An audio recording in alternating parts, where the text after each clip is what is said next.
Good morning, good afternoon and good evening प्यारे बच्चों। Today we are starting with the new unit 3,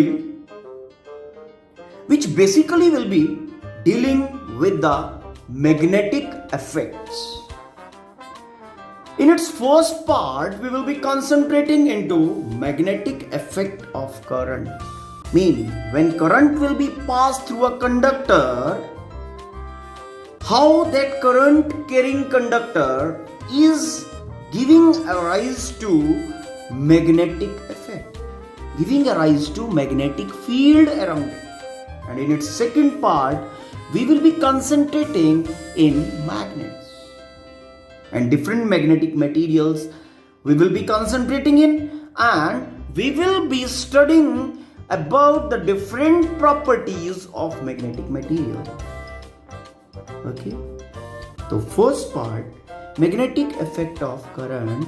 I am starting with a activity जो आप लोगों ने 10th class में बहुत अच्छे से पढ़ा था.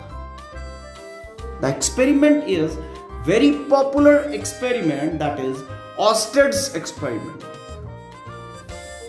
Oersted was the person to demonstrate the presence of magnetic field around a current carrying conductor. What basically is this Oersted's experiment? Okay, we are having a current carrying conductor through which current is flowing. ठीक है, current flow कर रहा है, एक battery हमने लगाया.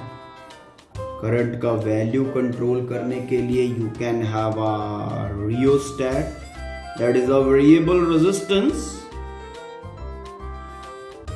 Okay, this way the circuit is joined. The current will be flowing in which direction?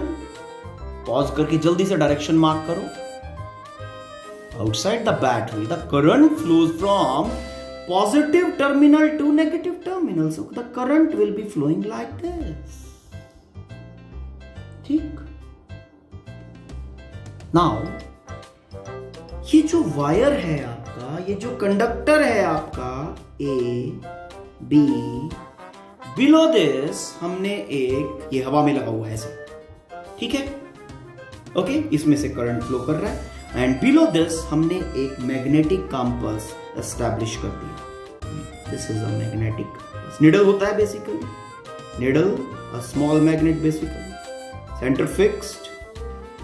Okay, ठीक इस तरह का नीडल होता है. ठीक, in normal scenario when there is no magnetic field around, तो अर्थ मैग्नेटिक फील्ड इसको इफेक्ट करता है और ये नॉर्थ साउथ डायरेक्शन में पॉइंट करता है. समझ में आया? अब सपोज हमने इसको नॉर्थ साउथ डायरेक्शन में ही रखा हुआ है.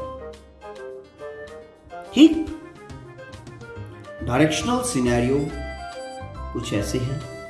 ठीक, in the plane of paper. ठीक है, सिचुएशन इज बेसिकली, और ये जो वायर मैंने यहां प्लेन ऑफ पेपर में दिखाया है, दिस इज अबव, पेपर के ऊपर है ये at some distance, and below it ये मैग्नेटिक कंपास है. ठीक है, अब होगा क्या? As the current will be flowing from A to B, that is south to north. Okay, this north pole of the magnetic compass will be deflected towards west. Will be deflected towards west. समझ में आया? ये जो magnetic compass है आपका, why this is deflected? आप इसका switch off कर दो, करंट ऑफ हो जाएगा और अगेन आपका जो ये मैग्नेटिक नीडल है, इसका एक्सेस यही नॉर्थ साउथ डायरेक्शन में आ जाएगा. और जैसे ही आप करंट इसके थ्रू फ्लो करवाओगे ए टू बी, ये इसका डायरेक्शन कुछ ऐसे हो जाएगा. यही कहा ना, it is deflected like this. 1 is representing initial direction and 2 is representing when the current is flowing through the conductor. ठीक, अब इसमें डिफ्लेक्शन आया, किसके कारण? भाई मैग्नेट है, मैग्नेटिक कंपास है। डिफ्लेक्ट कब करेगा? जब उसको कोई मैग्नेटिक फील्ड मिलेगा। करंट फ्लो करवाने से यहां मैग्नेटिक फील्ड आया, इस कारण से इसने डिफ्लेक्ट कर दिया। करंट ऑफ कर दो, दोबारा से अपनी इनिशियल पोजीशन पे आ जाए। समझ में आया? अगर आप कुछ ऐसा करो कि करंट को B to A फ्लो करवा दो, current is reverse, something like this. ठीक, direction of current is reversed by reversing the polarity of battery. ठीक है, वही upside same thing, upside wire है, करंट फ्लोइंग, उसके बिलो फ्लोर के ऊपर रखा है मैग्नेटिक कंपास। फाइन, अब क्या होगा? Current is reverse. जब ये करंट रिवर्स करता है, how the things changes in the system, हमारा जो ये मैग्नेटिक नीडल है दैट कम्स अलोंग दिस, मतलब that is deflected like this in the east direction. Got it? समझ में आया? Okay, the directions are again the same thing. This is your north, south, west and east. As the current is going from north to south, the magnetic compass is deflected east in the direction east. Okay? समझ में आया? ठीक है, east direction में, east direction की तरफ वो deflect कर जाता है. Okay, why this is deflected? Again the same thing, because this current flowing through this particular conductor क्या कर रहा है? इसके अराउंड मैग्नेटिक फील्ड बना रहा है. क्या बना रहा है? Magnetic field. We will be talking of direction of magnetic field also. अभी बात करते हैं. Okay, one more activity you just see. This is a conductor. ये vertically up, ऐसे vertical direction में, vertically up. ठीक है, हमने क्या किया? एक हार्डबोर्ड लिया. क्या लिया? Hardboard. We have taken a hardboard. उस हार्डबोर्ड में एक होल किया. ठीक है, होल किया और होल करके हमने क्या किया? ये ध्यान देने की बात है. हार्डबोर्ड में होल किया, होल करके उसमें से वायर पास कर. ठीक, क्या करवा दिया? Wire pass. ये जो हार्डबोर्ड है ना, this is parallel to horizontal, floor के पैरेलल. और उस फ्लोर में, इसमें हार्डबोर्ड के अंदर एक होल है, उसमें से सीधा वायर परपेंडिकुलरली बाहर आ रहा है. ओके, समझ में आया? This is the situation. अब हमने क्या किया? इसके ऊपर आयरन फाइलर डाल दिया, आयरन पाउडर. हार्डबोर्ड के ऊपर आयरन पाउडर डाल दिया गया. ठीक है, हेल्टर स्केल्टर पड़ा होगा, बिखरा हुआ, कोई पर्टिकुलैरिटी नहीं है. ये लो जी, ये आयरन पाउडर डाल दिया. ठीक, ये ऐसा है. अभी इस वायर के थ्रू कुछ नहीं है. Current flowing through this wire is equal to 0. ठीक है, अब हमने क्या किया? इसके थ्रू करंट फ्लो करवा दिया. ठीक, जैसे ही हम इस कंडक्टर के थ्रू करंट फ्लो करवाएंगे, as the current will start flowing through this conductor, a finite value of current. ठीक है, let current flowing through this is say 1 ampere. I is equal to 1 ampere. What will you be observing? बहुत ध्यान से देखने वाली बात है, आराम से समझो. देखो, यहां ये जो हेल्टर स्केल्टर आपका आयरन पाउडर था, आयरन फाइलर कहते हैं इसको. ओके, हेल्टर स्केल्टर पड़ा हुआ था ऐसे, वो यहां पे इस तरह से सर्कल्स बनाए, और उन सभी सर्कल्स का सेंटर जो होगा दैट विल बी, कहां पे होगा? That will be that point जो हार्ड बोर्ड का है जहां से कंडक्टर पास कर रहा है। मतलब centre of these all circles, ठीक है ना, जो बनाए किसने? आयरन पाउडर ने। आयरन पाउडर अपने आप को अरेंज करेगा सर्कुलर फॉर्मेशंस में, और इन सभी सर्कल्स का सेंटर कहां पे होगा? कंडक्टर के ऊपर। Something like this. जो ये आयरन पाउडर ने सर्कल्स बनाए, these all circles are in the plane of hardboard. जो हार्डबोर्ड आपका है, ओके, और हार्डबोर्ड के परपेंडिकुलरली ये कंडक्टर हमारा पास कर रहा है। समझ में आया? तो यहां से एक चीज और पता चलता है, ठीक, कि first thing, when no current is flowing through a conductor, we don't have any magnetic field around the conductor. But as the current start flowing through the conductor, okay, we have magnetic field around the conductor because iron is a magnetic substance. Magnetic field उसको attract करता है, ठीक है? तो इस कारण से जहां जिस फॉर्मेशन के अंदर मैग्नेटिक फील्ड होगा, उस फॉर्मेशन के अंदर ये क्या करेगा? अपने आप को अरेंज कर लेगा। समझ में आया? ठीक है ना।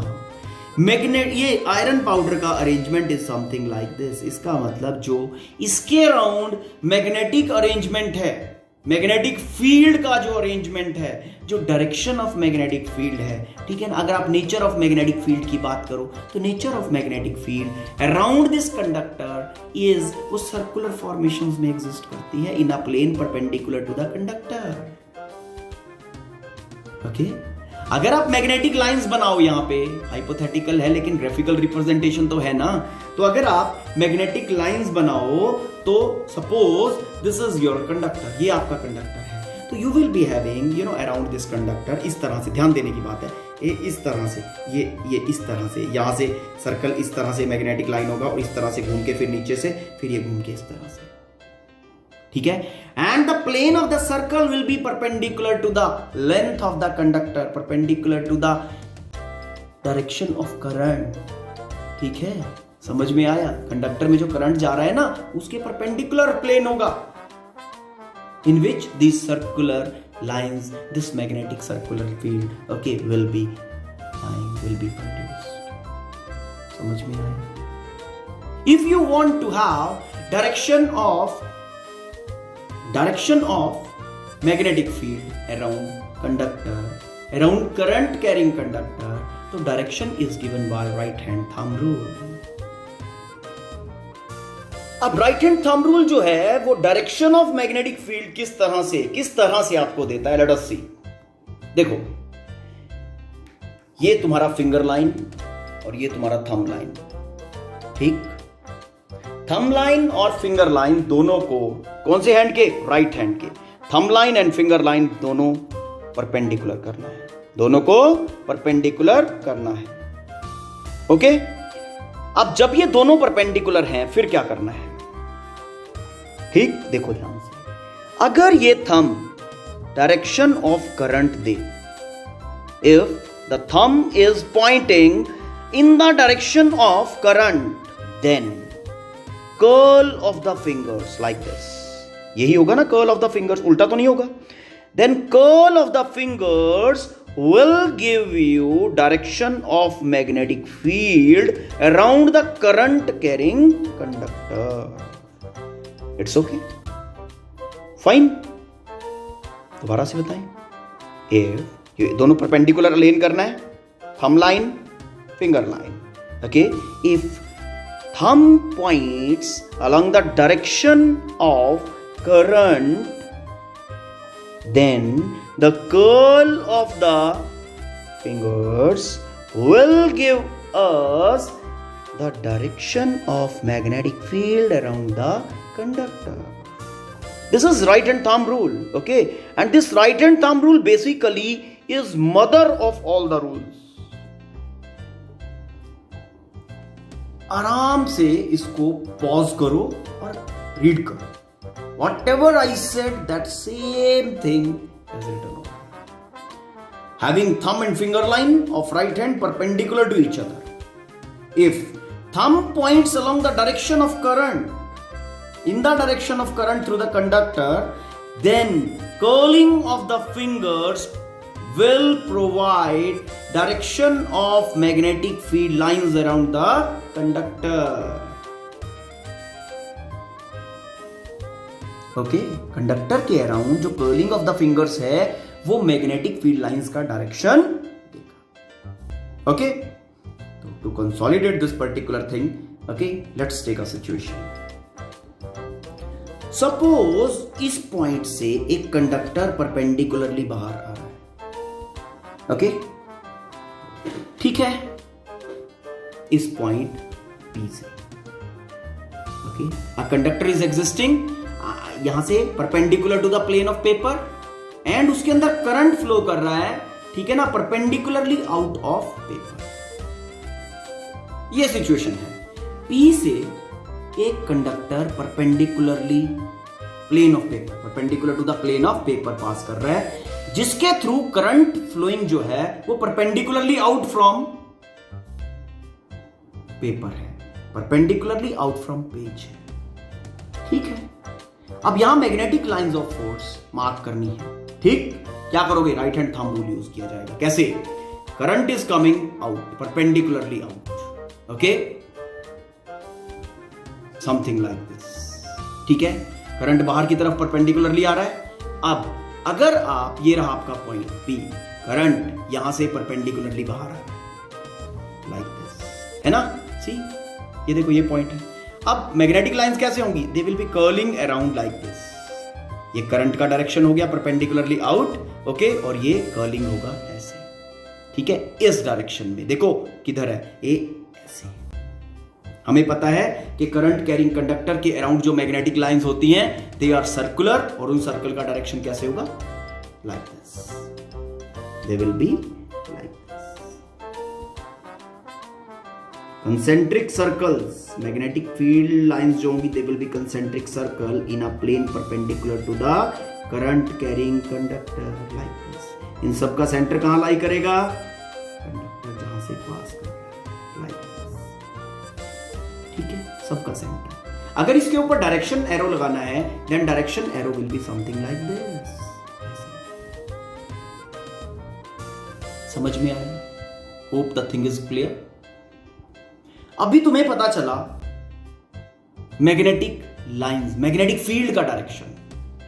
अगर तुम्हें कहा जाए मैग्नेटिक फील्ड इंडक्शन, याद करो इलेक्ट्रिक फील्ड के अंदर इंटेंसिटी कहा था, यहां ना उसी स्ट्रेंथ को, मैग्नेटिक फील्ड स्ट्रेंथ को मैग्नेटिक फील्ड इंडक्शन कहते हैं. बिकॉज मैग्नेटिक जो है ना, magnetic effect is a inductive effect. Okay, ठीक है.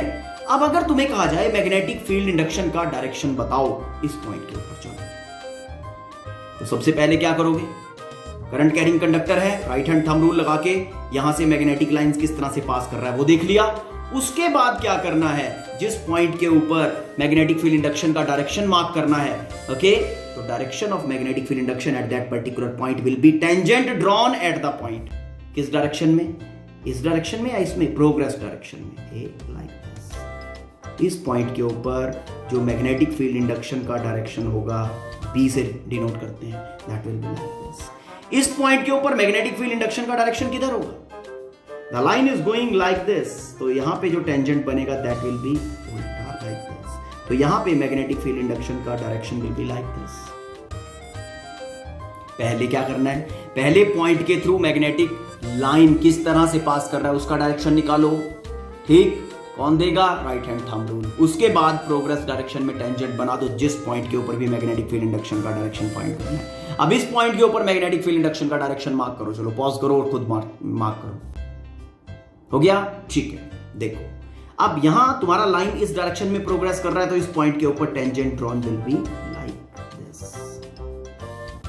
तो इस तरह से we can have information about the direction of magnetic field induction at any point due to a current carrying conductor. ये तो बात हुई डायरेक्शन की, और मैग्नेटिक लाइंस ऑफ फोर्स का डायरेक्शन पता चल गया. ठीक है, एक स्ट्रेट करंट कैरिंग कंडक्टर हमारे पास है, तो देन उसके अराउंड परपेंडिकुलर प्लेन में कंसेंट्रिक सर्कुलर मैग्नेटिक लाइंस होंगी। सर्कुलर फील्ड जो है उसका pattern will be like this, जो मैग्नेटिक फील्ड होगा इसके अराउंड। और उसके ऊपर अगर तुम्हें मैग्नेटिक फील्ड इंडक्शन का डायरेक्शन चाहिए किसी पर्टिकुलर पॉइंट के ऊपर, तो क्या करना है, पॉइंट लगा के वहां से मैग्नेटिक फील्ड लाइन जिस तरह से जा रहा है तो प्रोग्रेस डायरेक्शन में टेंजेंट मार्क कर देना है। That tangent will be giving you the direction of magnetic field induction at that particular point. Now magnitude of magnetic field induction, okay, direction पता चल गया ना। मैग्नेटिक फील्ड का स्ट्रेंथ किसी पॉइंट के ऊपर किस तरह से आएगा, okay, see that. Bayet and Seward, these were the two persons, okay, जिन्होंने magnetic field induction at any point due to a current carrying conductor, okay, की बात की, उसके मैग्नीट्यूड की बात की। Fine, these were the two fellows, Bayet and Seward, ठीक है, उनके नाम पे है ये Bayet and Seward's law। Sometimes this also is called as Laplace law, okay, Laplace।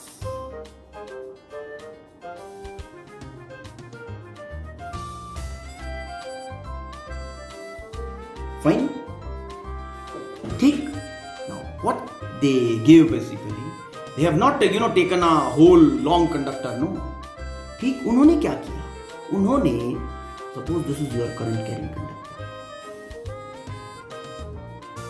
Okay, उन्होंने मैग्नेटिक फील्ड हमें प्रोवाइड किया due to current carrying conductor which is having infinitely small length. तो हमने क्या किया, इस पूरे कंडक्टर को बहुत छोटे छोटे पार्ट्स में डिवाइड कर दिया, each of length dl, infinitely small length dl, correct, ठीक है।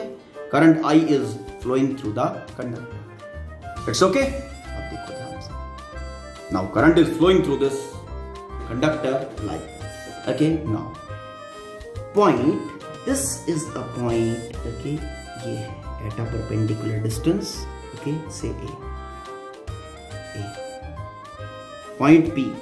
इस पॉइंट P के ऊपर मैग्नेटिक फील्ड इंडक्शन हम फाइंड करेंगे due to this current element. इसमें से करंट पास कर रहा है, ये dl है, और ये product of I and dl, okay, इसको बायट सेवर्ट ने करंट एलिमेंट कहा, ठीक। Due to this current element which has infinitely small length dl, यहां पे P पॉइंट के ऊपर magnetic field induction, okay. What Biot and Savart has told कि जो magnetic field induction at point P है dB, that is directly proportional to I, current flowing through the conductor। अगर ज्यादा current होगा, ठीक है, तो स्ट्रॉन्ग मैग्नेटिक फील्ड बनाएगा। अगर करंट का वैल्यू स्मॉल होगा देन थोड़ा वीक मैग्नेटिक फील्ड बनाएगा, okay. Then is directly proportional to length of the element. ये जो एलिमेंट है ना, इस एलिमेंट का लेंथ कितना है, dr, ओके।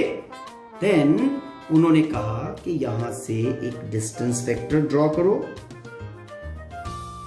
एलिमेंट का पॉइंट से, like this, okay.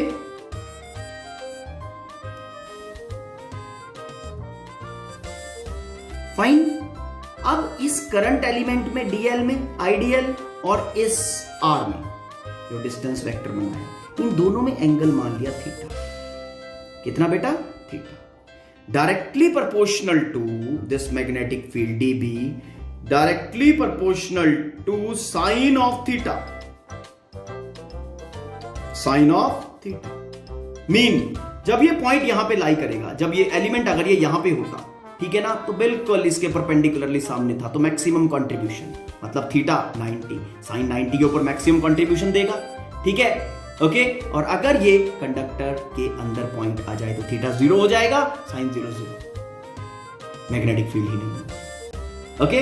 Now dB directly proportional to sine theta and this magnetic field induction inversely proportional to r square, ठीक।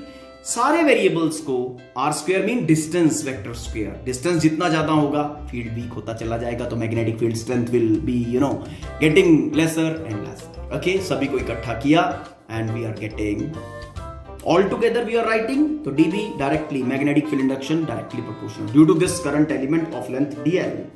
अब मैंने क्या किया, अब इसको प्रोपोर्शनलिटी को इक्वालिटी में चेंज कर रहे हैं तो एक कांस्टेंट आएगा बेटा, ठीक है ना। वो constant will be related to permission factor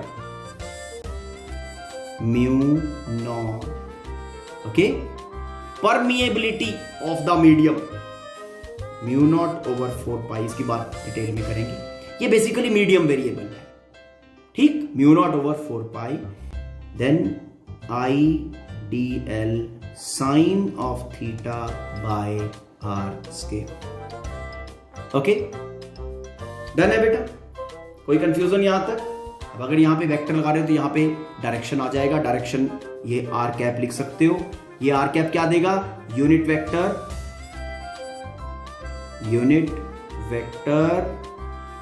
giving direction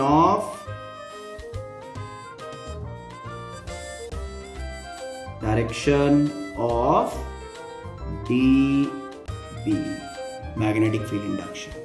it's okay. Now mu naught over 4 पाई जो होता है, म्यू नॉट ओवर 4 पाई, इसका वैल्यू होता है 10 टू द पावर -7। फटाफट से मुझे ये बता दो यूनिट्स क्या होंगे। डीबी का यूनिट है टेस्ला, मीटर स्क्वायर, ठीक है। अब यहां पे ये डिनोमिनेटर, यहां पे एक और मीटर आएगा तो मीटर बन जाएगा, टेस्ला मीटर पर एम्पियर बनेगा, टेस्ला मीटर पर एम्पियर। इट्स ओके, ठीक है, समझ में आया। नाउ इसको आप बिकॉज आई एंड डीएल जो है, देखो मैं यहां आर मैग्नीट्यूड से मल्टीप्लाई करता हूं, d B is equal to mu naught over 4 pi I d l r vector modulus. Unit vector ये है तो ये कंप्लीट वेक्टर बना देगा, sine of theta over r. एक मैग्नीट्यूड ऊपर हुआ तो मैग्नीट्यूड नीचे मल्टीप्लाई होगा, ये आर क्यूब बन जाएगा, आर यूनिट वेक्टर। अब ये और ये कंप्लीट वेक्टर बनाएंगे, r cap and r vector modulus, दोनों का प्रोडक्ट आर वेक्टर बना देगा। और ये स्टेटमेंट आप इस तरह से लिख सकते हो वेक्टर फॉर्म में, dB is equal to mu naught over 4 pi I d l, single vector है, दोनों का प्रोडक्ट, इसको करंट एलिमेंट कहते हैं, ठीक है, क्रॉस आर वेक्टर, ओके। ये कंप्लीट टर्म हुआ because A cross B is A B sine theta divide by vector magnitude का cube. Hope this is clear, ठीक है। Go through this particular thing, fine, and try to understand the things in a good way. Fine. If there is any confusion or problem, let me know about. Then we will be inducting it in next lecture. Thank you. Have a nice day.